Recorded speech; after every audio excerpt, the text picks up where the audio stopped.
दोस्तों, सऊदी अरब की ministry of human resource ने सऊदी अरब में काम कर रहे बाहरी वर्कर्स की सैलरी का इंश्योरेंस करने का ऐलान किया है। जी हाँ दोस्तों, हेल्थ इंश्योरेंस नहीं, सैलरी का इंश्योरेंस। मतलब ये कि अगर आपकी कंपनी आपको सैलरी नहीं दे रही है एक स्पेसिफिक टाइम तक, तो आपकी सैलरी सऊदी की मिनिस्ट्री ऑफ ह्यूमन रिसोर्स की तरफ से दी जाएगी। मतलब ये कि गवर्नमेंट की तरफ से दी जाएगी। अब किन लोगों को ये पैसा मिलेगा, इंश्योरेंस का पैसा कौन लोग हैं जो क्लेम कर सकते हैं, इसके क्या नियम शर्तें हैं, इसके क्या फ़ायदे हैं, कब से ये कानून लागू होगा, आप कैसे जान सकते हैं कि आपको मिलेगा कि नहीं मिलेगा, सारी चीज़ें आज की इस वीडियो में डिटेल में आपको जानने को मिल जाएंगी।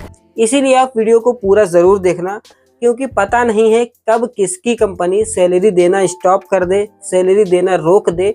तो आपको पता होना चाहिए कि इंश्योरेंस के ज़रिए आप अपनी सैलरी कैसे ले सकते हैं और आप अपना फाइनल एग्जिट लगवा कर अपने घर कैसे जा सकते हैं और टिकट का पैसा कौन देगा। ये सारी चीज़ें आज की इस वीडियो में आप लोगों को मिल जाएंगी। देखते रहिए वीडियो को एंड तक और मैं आप लोगों को बताता हूं कि आखिर ये पूरा कानून क्या है। दोस्तों, ये बात हम सबको पता है कि सऊदी अरब में कई ऐसी कंपनीज हैं जिनके वर्कर्स की सैलरी 6-6 महीने से रुकी हुई है।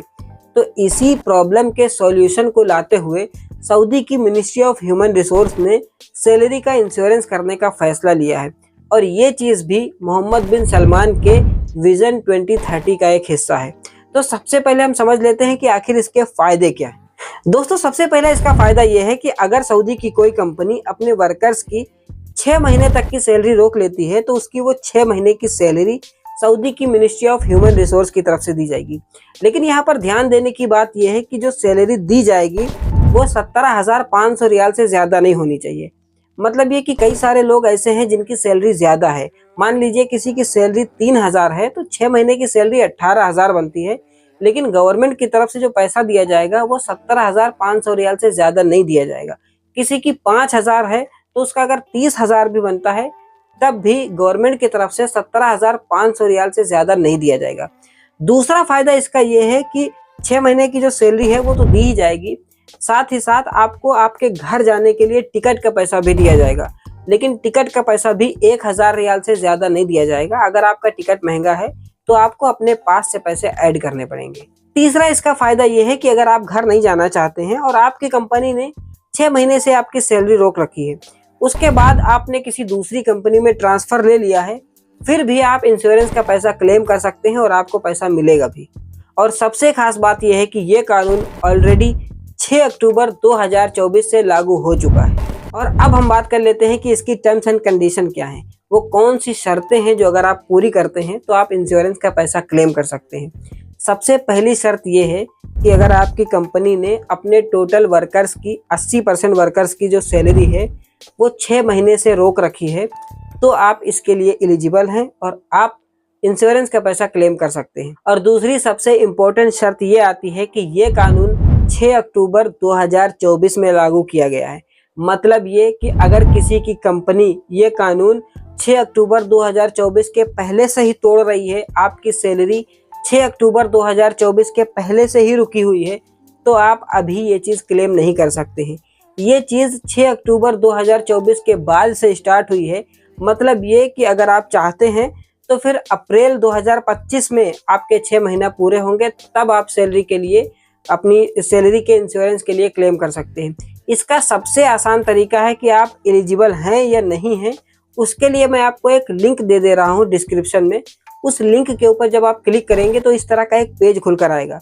इस पेज के ऊपर आप अपना इकामा नंबर डालकर आप जब सबमिट करेंगे तो लिख कर आ जाएगा कि आप एलिजिबल हैं या नहीं हैं। और यहाँ पर आप इकामा नंबर डालने से बिल्कुल घबरा नहीं सकते हैं, क्योंकि ये लिंक जो है ये मिनिस्ट्री की तरफ से दिया गया है। जिस पीडीएफ को रिलीज़ किया गया है मिनिस्ट्री ऑफ ह्यूमन रिसोर्स की तरफ से, उसी पीडीएफ फाइल से लिंक लिया गया है। आप लोगों को उस पीडीएफ फाइल का भी लिंक मैं डिस्क्रिप्शन में दे दूंगा। आप लोग खुद जाकर वो सारा कानून पढ़ सकते हैं जो मिनिस्ट्री ऑफ ह्यूमन रिसोर्स की तरफ से दिया गया है।